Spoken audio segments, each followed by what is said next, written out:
Many, many times the question's been asked of us, where are we and what is it that's present when stillness and movement meet?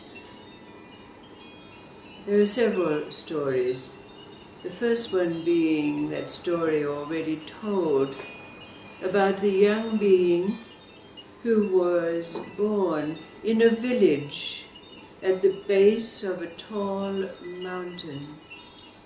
And from the earliest age, there were whispers in the village that high in the mist at the top of that mountain there was a cave in which there lived a great saint.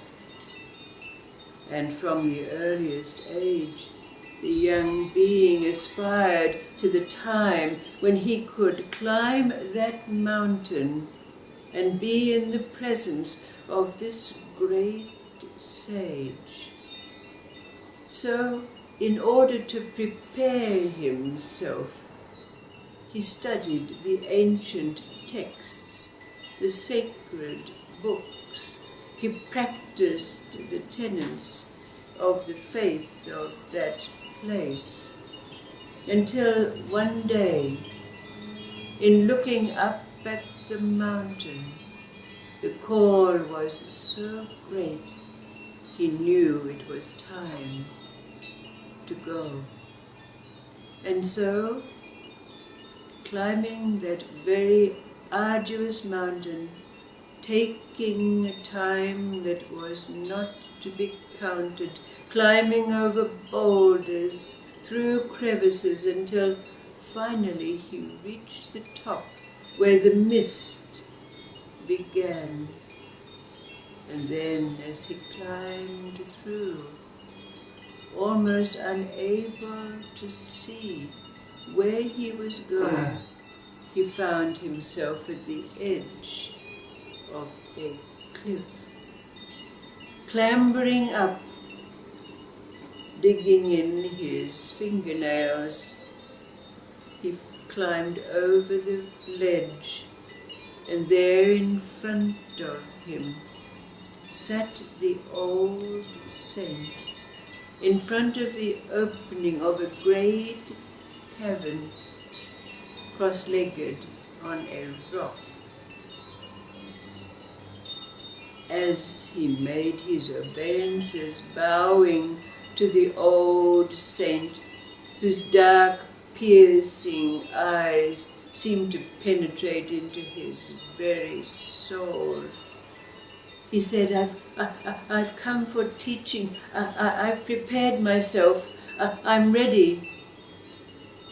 But the black, piercing eyes of the old saint seemed to fire up with a flame that burned his very being. And the old saint said, "Go." But, said the being, "But I've prepared myself, I've studied." "Go," said the old booming voice of the saint. But I'll do anything you tell me. I'll go."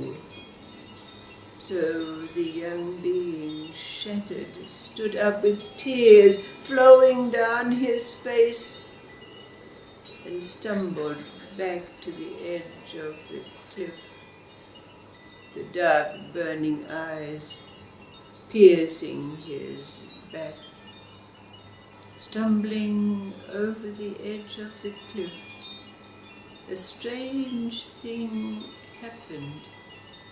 It seemed that his feet were nimble, and he was able to arrive at the base of the mountain in what seemed just a few moments, easily, effortlessly. And as he made his way back to his house, his feet were light, hardly treading on the grass that lay beneath them. And when he got back to his house, he said to his parents, who had asked him, "Well, have you got the teachings?" And he said, "No, my master has given me instructions. Make ready, I leave tomorrow." So the next morning, his mother, having prepared bread and cheese and a flagon of water for him, the young being set out to where he did not know. His footsteps took him to a farmhouse far away from his village, where he was given hospitality and offered work by the farmer. And it so happened that the farmer had a comely daughter who fell in love with him, so the farmer invited him to stay, become his helper. But even though the young being was tempted to do so, he heard the voice of his master in his ears. "Go, go, go." So he travelled on, and coming to a town, he was offered work by a merchant. And when the merchant found that he was a good worker, he asked him to remain and become his partner. But although tempted, the young being remembered and heard the voice of his master, "Go." And so he moved on. Again, he came to a city and became an apprentice to a goldsmith, who found that he had abilities making jewelry. The jeweler asked him to remain, become his assistant. But again, although tempted, he heard his master's voice.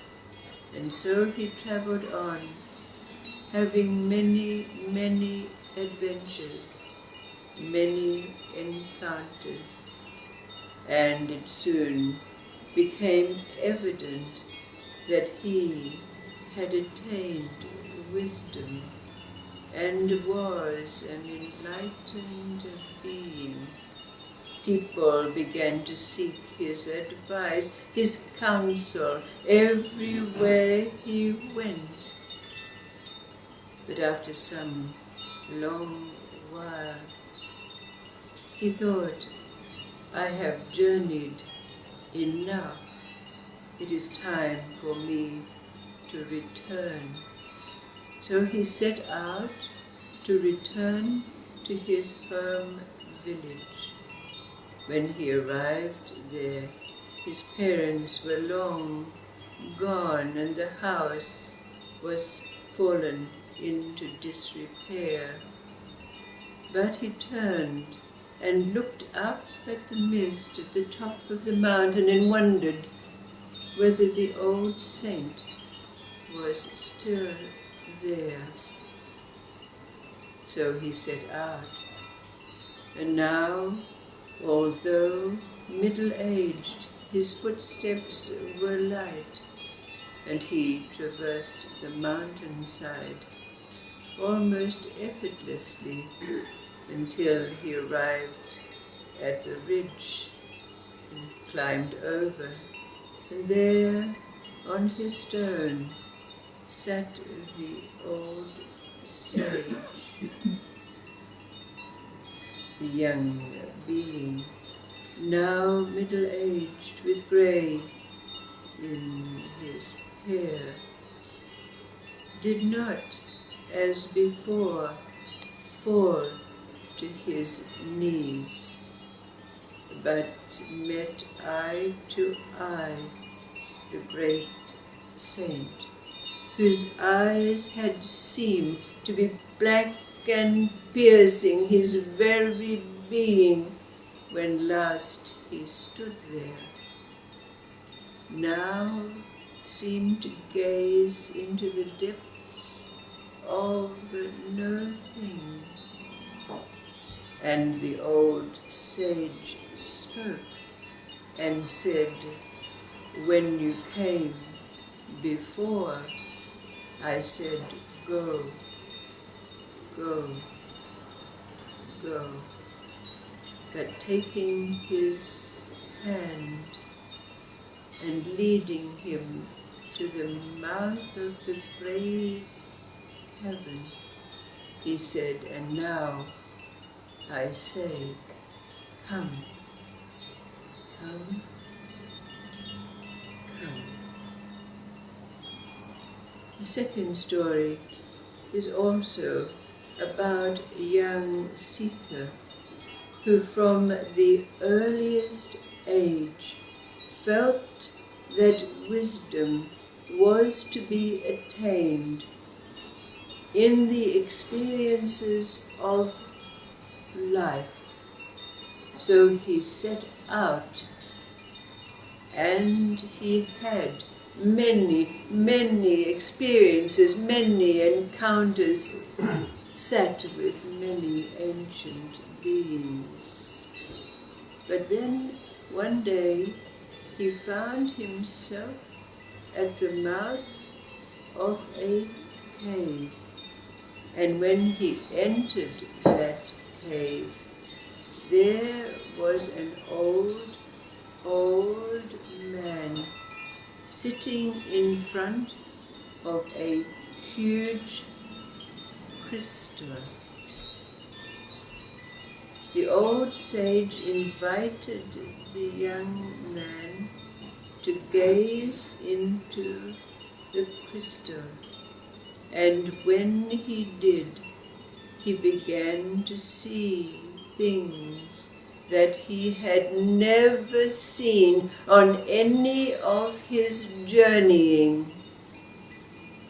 But after some while, he said to the old man, "It is not enough to witness these things." And so the old sage invited him to enter the crystal.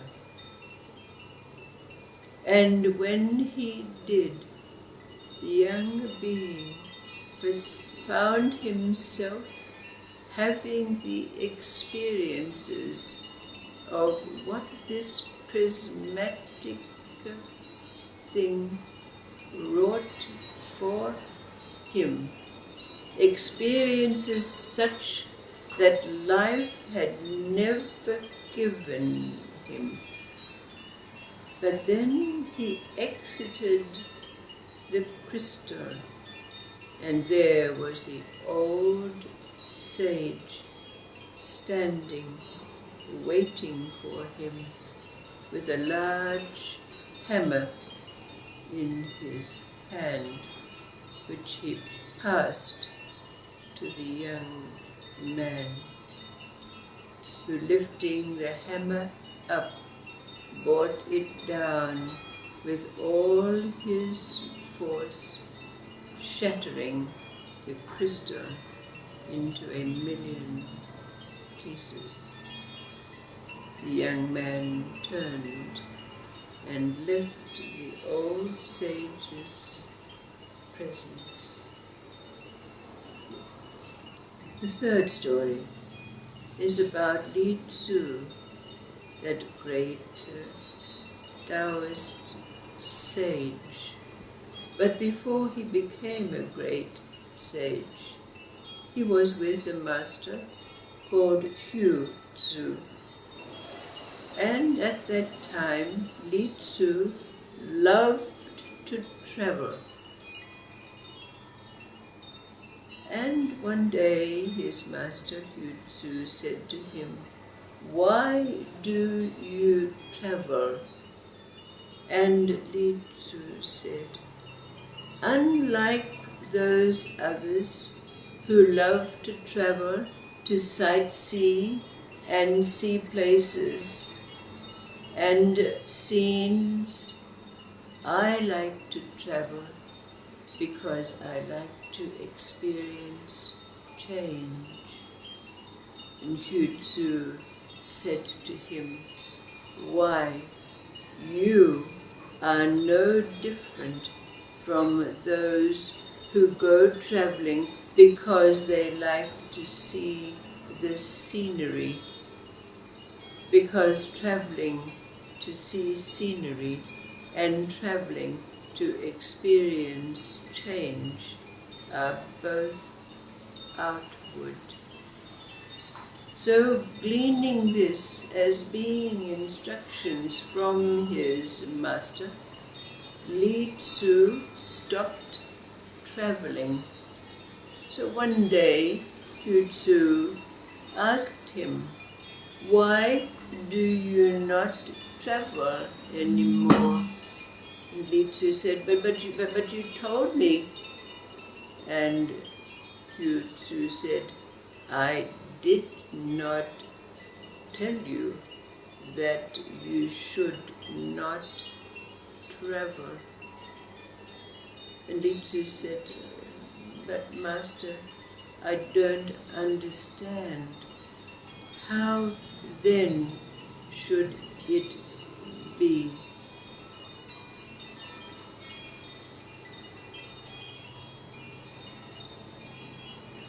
Where are we?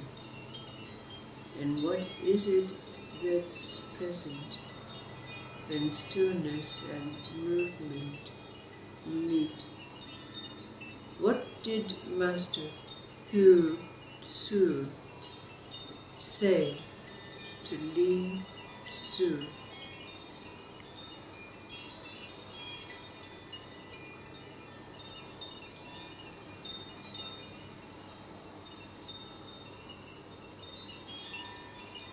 How would you finish this story?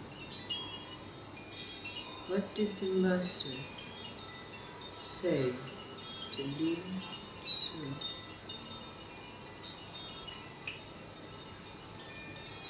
You have to follow your inner voice, whether that means traveling or not traveling, it doesn't matter.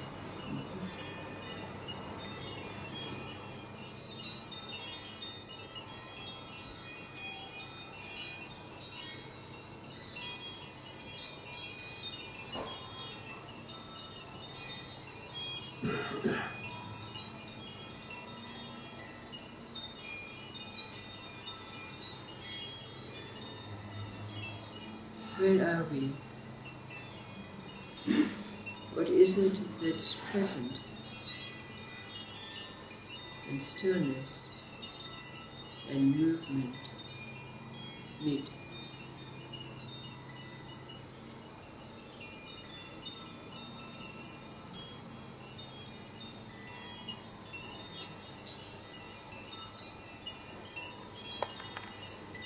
A oneness, being unified, whether you're inside or outside, always travelling wherever we are. I took Mum out for a 70th the other day, and she's been agoraphobic in her cabin fever and doesn't go anywhere. I haven't seen anyone. I said, "All right, let's go to the most busy place." So then we go to Cafe China. She said, "Oh, but there'll be thousands of Chinese, it's Chinese New Year," and I said, "Well, that's exactly where to go." And we'll just sit quietly at our table and just see what happens around us. And it was a really beautiful night, and she broke through this feeling of being trapped, and she felt, Asian people are really hard to connect with, and we just connected with the waitress who was similar to her age, and by the end they were friends. And then Austronesia was singing in the casino. I said, "We're going to go travelling without even leaving here." And the experiences were kind of all at the doorstep, whereas she's been feeling quite trapped, like there's nowhere to go.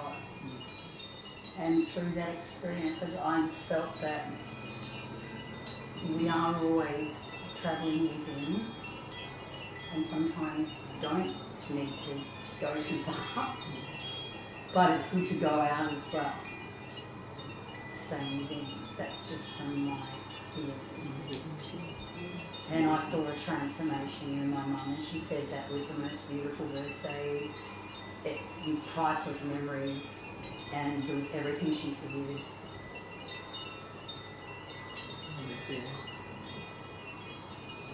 And me too. I've been saying, I don't like going out to dinner.